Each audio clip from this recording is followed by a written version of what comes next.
이 세상 우주 만물은 우주적인 전쟁 가운데 있습니다. 우주적인 스케일입니다.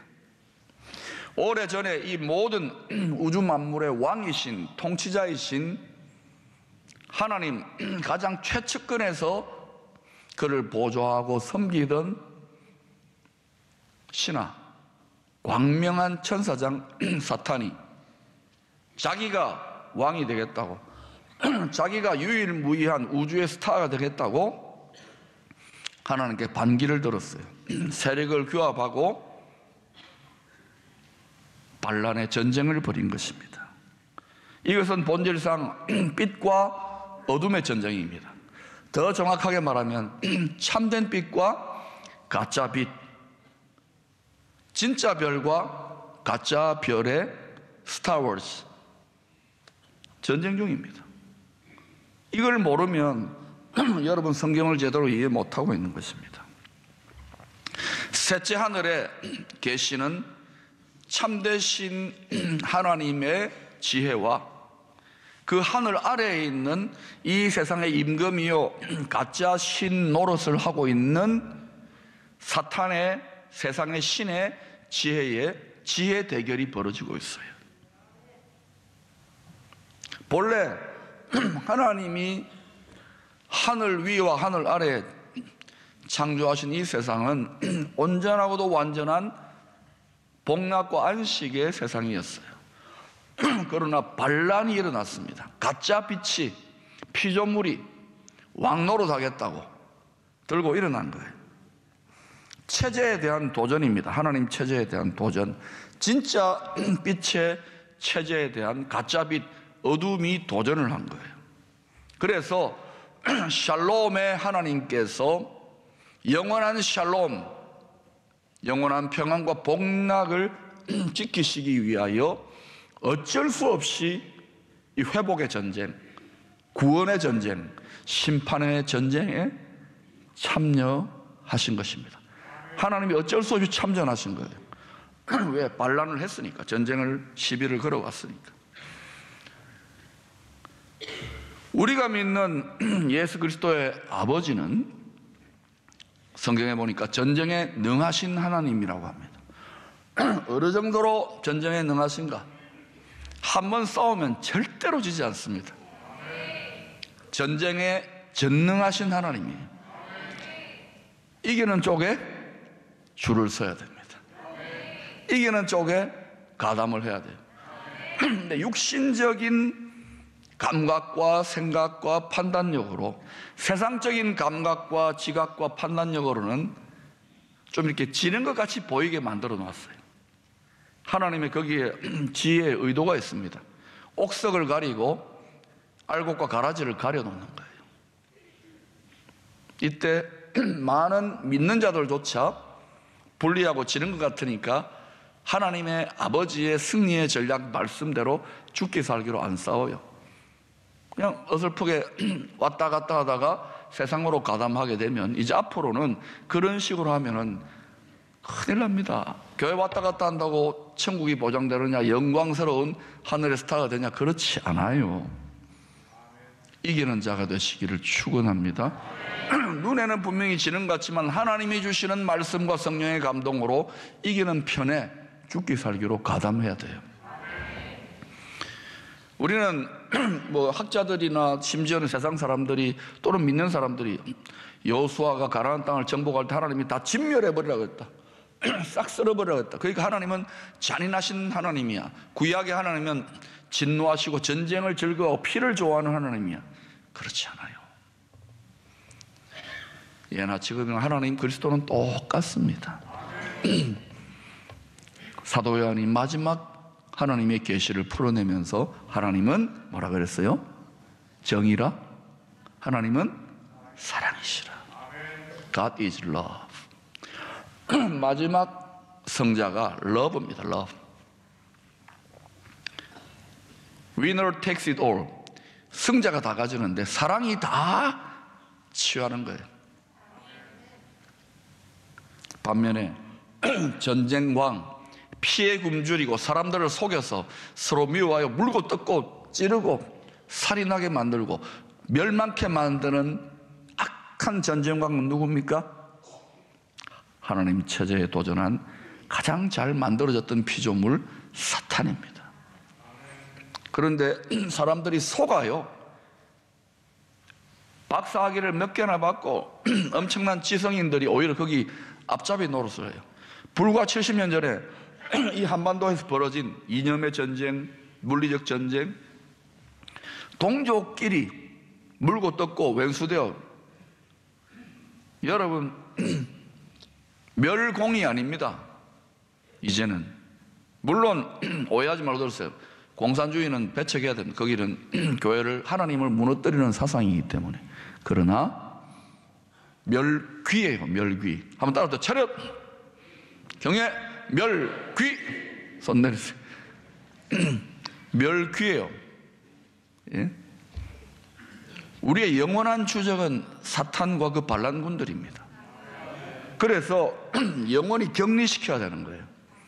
영원히 격리시키는 우주적 형벌의 장소에 우리도 거기 끌려 들어가면 안 된다. 물귀신 작전을 쓰거든요. 네 죽고 내 죽자. 자기들의 마지막 운명을 알아요.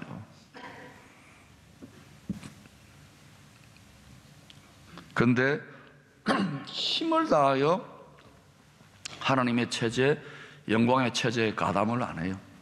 그거는 열심 있는 성도들이나 목사나 선교사들이나 하는 것처럼 앞으로 여러분 그렇게 안일하게 생각했다가는 큰 코 다칠 겁니다.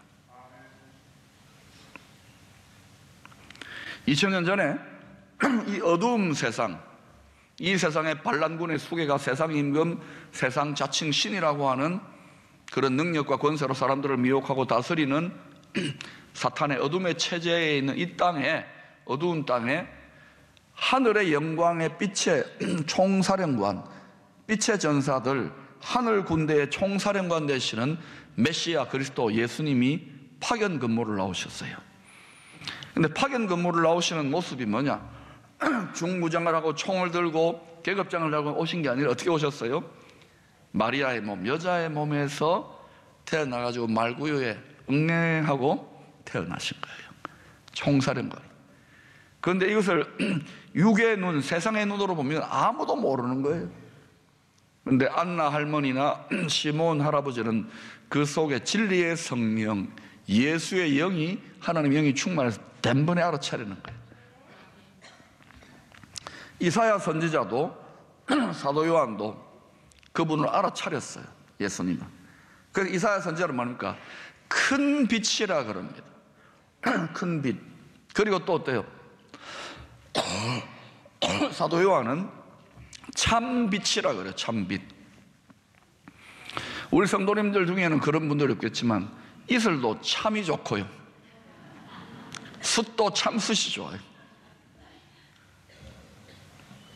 큰빛 참빛으로 예수님께서 하늘 군대의 총사령관 되신 예수님이 어두운 세상의 체제를 멸하시기 위해 오셨어요.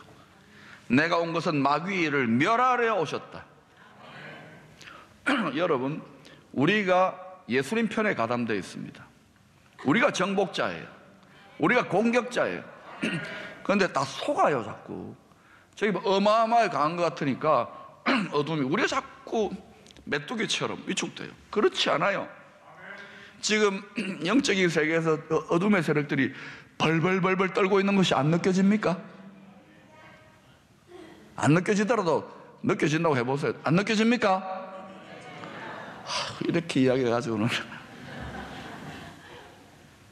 아멘 무대를 창설하면 뭐합니까?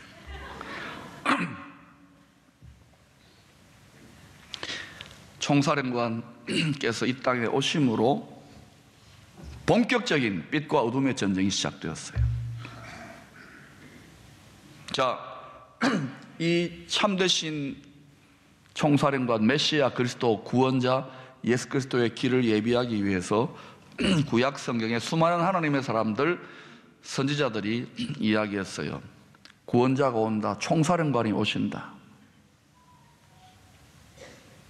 그리고 그 마지막 선지자, 마지막 조연으로 세례 요한이 예수님 오시기 직전에 그 이야기를, 그 역할을 하고 회개의 메시지, 회개의 세례를 하고 죽었어요. 그리고 17절에 보니까 주인공들은 예수님이 드디어 등장하는 거예요. 조연들이 사라지고 하나님의 구원의 드라마에 주인공이 등장했어요. 주인공이 장동건이 아니고 주인공이 예수 그리스도입니다. 읽어보십시다. 시작. 이때부터 전파하여 이르시되 회개하라, 천국이 가까이 왔느니라 하시니라. 세례 요한이나 예수님이나 그리고 신구약의 선지자들과 사도들이 몽땅 다 하고 있는 이 두꺼운 하나님의 책의 핵심 메시지가 뭐냐? 큰 소리로 한번 외쳐보십시다. 두려워 떨게. 시작. 회개하라, 회개하라.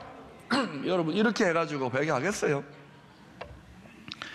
회개하라는 것은 뭐냐? 잘못된 어둠의 체제에 가담돼 거기 들러붙어 있는 사람들이 뜯어내어서 이리로 와야 돼. 힘을 다해 목숨을 다해 이기는 편으로 가담해야 돼. 너희들의 눈으로 볼 때는 너희들의 육신의 생각으로는 지는 편 같지만 아니야, 이 편으로 가담해. 이기는 쪽에 줄 서 전향해. 자신이 있어야 돼. 자신이 있어야 돼. 누가 이깁니까? 우리 편이 이깁니다. 그러니까 회개하라는 메시지는 우리 편으로 와, 이 말이 우리 편으로 전향해, 가담해, 이겁니다. 승리의식이 충만해야 되는 거예요. 정복자의식이 충만해야 되는 거예요. 그런데 이 회개의 복음을 우리가 부끄러워하잖아요. 그죠? 나는 믿음이 별로 없어요. 속고 있는 겁니다. 이걸 전하려면 두렵잖아요. 거부당할까 봐. 당연히 어둠에 미혹당해 있는데, 그런데 우리가 두려워할 게 아니라 누가 두려워해야 돼요? 어둠의 체제에 있는 자들이. 이거를 알면은 여러분이 이걸 제대로 하면 목소리라도 크게 내야 돼요. 따라합시다. 목소리 큰 놈들이 그렇죠. 왜 작게 해요? 우리가 입으로 크게 회개하라고 외치는 것은 굉장히 강력한 영적인 세계에 임팩트를 끼치게 돼요. 한번 따라합시다. 회개하라! 이게 사람들에게만 전가하는 것이 아니라 우리들에게도 하는 거예요. 여러분 분명히 크게 외쳤어요. 지금 전 세계적으로 빛과 어둠의 체제 전쟁, 진짜 빛과 가짜 빛의 체제 전쟁이 벌어졌어요. 포항은 열방을 밝힐 빛의 체제에 새로운 영광스러운 빛의 플랫폼이 될 줄로 믿습니다. 빛의 요새가 될 줄로 믿습니다. 열방의 자원들은 집결할지어다. 열방의 용사는 집결할지어다. 그래서 회개를 조금 더 쉽게 이렇게 설명해 볼게요. 오래전에 북한하고 우리가 체제가 다르잖아요. 그 체제에 그 체제를 만드는데 기여했던 1등 공신 최고위급 인사인 황장엽 선생님이 총리급입니다. 2인자입니다. 체제를 자유 대한민국 체제를 선택하고 내려왔어요. 여러분도 그렇게 하겠습니까? 쉽게 생각하면 안 됩니다. 어마어마하게 용기 있는 사람이에요. 현실을 냉정하게 직시한 사람이에요. 자기가 열심으로 그 체제를 만들었는데 고민이 많이 됐나 봐요. 그래서 가족도 심지어 자기의 생명도 모든 것을 거기서 누리는 기득권과 특권과 즐거움과 편안함을 다 버리고 용감하게 몸을 던져버린 거예요. 전 존재를 던져버린 거예요. 여러분 회개는 이 비유에 비춰보면 체제 전향입니다. 어떤 대가를 지불해서라도 빠져나와야 되는 거예요. 회개라는 것은 그리스도를 대적하는 체제에서, 즉 그리스도 체제가 별거 아니에요. 지금은 소규모로 일어나고 있지만 앞으로는 전 세계적인 규모로 일어나게 될 것입니다. 그때 고생하지 말고 여러분은 결혼식에 참여할 수 있기를 축원합니다. 나중에 남아가지고 땅을 치고 후회하지 마시고 성경 말씀대로 성큼성큼 빠른 속도로 되어져 가고 있어요. 여러분만이 아니라 적어도 여러분의 붙여놓은 사랑하는 가족들은 여러분이 책임져야 되는 거예요.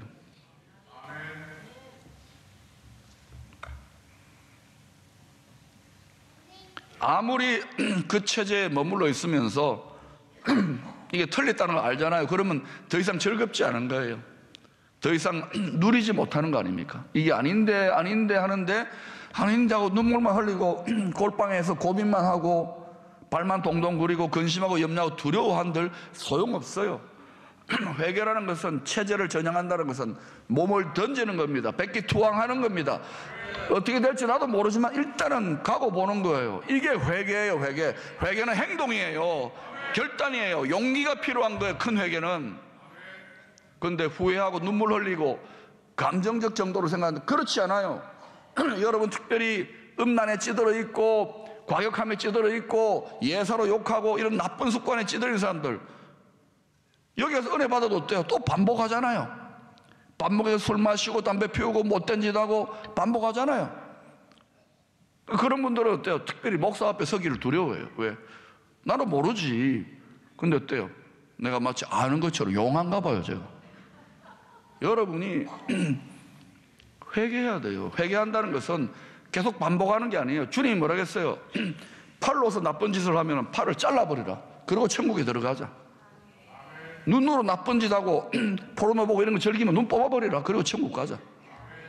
주의 메시지를 예사로 듣지 말아요. 천국은 여러분 회개할 것이 없는 자들이 가는 곳이랍니다.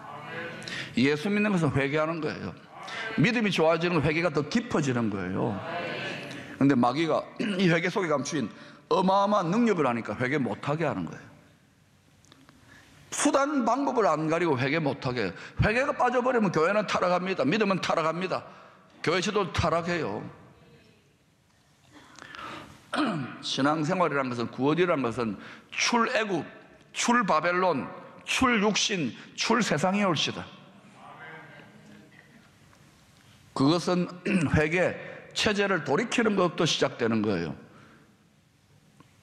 회개야말로 구원의 시작인 거예요. 회개가 없잖아요. 근데 가족들이 교회 가자, 교회 나와 줄게 해서 나와요. 여전히 자기 의과 자기 교만이 가득 차 있잖아요. 회개하는 정신이 없는 거예요. 여러분 가족을 구원하고 전도하는 분들, 특별히 이렇게 늙음하게 가족들 예수 믿으러 가자 할 때에 여러분 교회 나와주는 것이지 회개가 안 이루어지면 힘듭니다. 그러니까 여러분 그분 대신에 눈물로 회개의 영이 임하라고 기도해야 돼요. 회개로부터 시작되는 거예요. 요한계시록 21장 4절에 앞으로 온전히 회복될 영원한 천국, 영원한 샬롬과 안식의 나라의 모습이 뭡니까? 여러분 읽어보십시오. 시작. 모든 눈물을 그 눈에서 닦아주시니 다시는 사망이 없고 애통하는 것이나 곡하는 것이나 아픈 것이 다시 있지 아니하리니 처음 것들이 다 지나갔습니다. 처음 것들, 처음 하나님 만드신 이 창조 세계에 마귀가 죄를 집어넣어 가지고 고통, 눈물, 전쟁, 비극, 죽음이, 질병이 끊임없이 반복되는 거예요. 의학이 아무리 발달되어도, 세계적인 평화 협상이 아무리 발달되어도 또 뭐 할까요? 뭐 유전공학 기술 아무리 발달되어도 사람은 죽습니다. 전쟁합니다. 싸웁니다. 눈물 흘립니다. 통곡합니다. 완벽하게 편하게만 살아야지, 그런 거 없습니다. 편하게 살면 죽습니다. 이 사람은. 왜? 전쟁 중이기 때문에 그래요. 전쟁하는 인생이지만 고생도 낙이다. 인생은 즐겁다고 생각해야 되는 거예요. 근데 편하게 살고 있으면 편하지 않잖아요. 그러니까 어때요? 이 세상이 이 모양이냐, 하나님 계신데 이 모양이냐 이러고 울고 오해하면 그 사람 예수 믿고 비참해지는 거예요. 예수 믿고 지옥, 반지옥 생활하는 거예요. 깨달을지어다. 그래서 여러분 예수 그리스도의 체제가 필요한 거예요. 모든 이 비극의 원뿌리가 되는 반란군의 수괴와 그 반란의 하늘에 있는 악한 세력들 멸귀를 해버리고 거기에 가담하지 말라고요. 그리고 죽기 살기로 하나님의 나라가 도래하기를 위해서 그리스도의 강한 군대로 신랑 되신 주님을 사랑하는 신부로 용감하게 싸워야 되는 거예요. 믿음의 선한 싸움, 폭력이 아니라 믿음의 선한 싸움. 여러분 그만한 확신이 없잖아요. 그런데 이기고 있는데 전능하신 총살이라는 주님이 지금 우주의 하나님 보좌, 통치자의 보좌에서 우리를 위해 기도하는 손을 내리지 않아요. 속는 거예요. 속는 것. 속지 마세요. 패배의식 갖지 마세요. 우리가 공격자예요. 우리가 정복자예요. 회개하라. 우리가 이기는 것이면 이쪽으로 전향하라, 이 말이에요. 속았잖아요. 그러니까 성도들이 아무리 많으면 뭐합니까? 외치지를 못하는데 오히려 그것을, 그 체제를 부러워하는데, 그리스도 안에 있으면 새로운 피조물, 뉴 크리에이션, 영원 천국의 예고편이 시작되는 거예요. 여러분, 예수님이 회개하라, 천국이 가까이 왔느니라고 이 천국의 복음, 회개의 복음을 외쳤을 때에 23절, 24절에 보시니까 이 복음에, 회개의 복음에 반응해서 진실되게 회개하는 당시의 무지랭이 민중들, 연약하고 힘든 백성들, 교만하지 않았던 백성들이 그 회개의 복음의 메시지, 천국 복음 메시지를 듣고 나서 어떤 일을 합니까? 모든 병과 모든 약한 것들, 모든 앓는 각종 병, 이런 것들이 이스라엘 죄의 저주가 떠나가기 시작하는 거예요. 그냥 몸의 질병만 아닙니다. 정신적인 질환도 있잖아요. 떠나가는 거예요. 가난의 결핍, 가난의 연약, 이거 떠나가는 거예요. 여러분, 아까 요한계시록의 영원한 천국의 모습은, 천국은 풍요로운 곳이에요. 충만한 곳이에요. 아픈 것이 없어요. 완전한 치유가 있는 곳이에요. 빛이에요. 여러분이 진실로 회개해서 그 천국 능력의 문을 열면, 회개하라, 그리하면 천국의 능력이 너희 피부에 가까이 와 닿을 것이다. 근데 왜 회개하지 않습니까? 회개하는 그냥 눈물만 찔찔 흘리고 여러분의 자아를 위축시키는 게 아니라고요. 회개야말로 대박이에요. 따라서 회개 대박. 회개가 돼야 예수 대박 되고 포항 대박 되는 거예요. 지금 두려워 떨고 있는 모습이 보이지 않습니까? 그런데 여러분, 메시아 그리스도의 세 가지 사역은 뭐냐? 따라합시다. 영어로 좀 하십시다. 프로클레메이션, 큰 소리 하세요. 프로클레메이션, 선포입니다. 선포. 회개의 복음을 선포하는 거예요. 선포는 여러분 대포 쏘듯이 큰 소리로 하는 거예요. 회개하라. 힘을 다하여 깊이 깊이 회개하세요. 그러면 하나님이 우리를 얼마나 사랑하는지, 천국의 복락의 무한한 능력이 얼마나 가까이 실감나게 여러분의 삶과 올 한해 임하게 되는지, 그래서 여러분의 마음밭에, 여러분의 이 밟고 있는 이 땅 가운데에 30배, 60배, 100배의 회개를 통하여, 좋은 마음밭의 결실을 통하여 다 거두게 되는 올 한해 만선의 기쁨, 풍년의 알곡 추수의 기쁨이 임하게 되기를 축원합니다.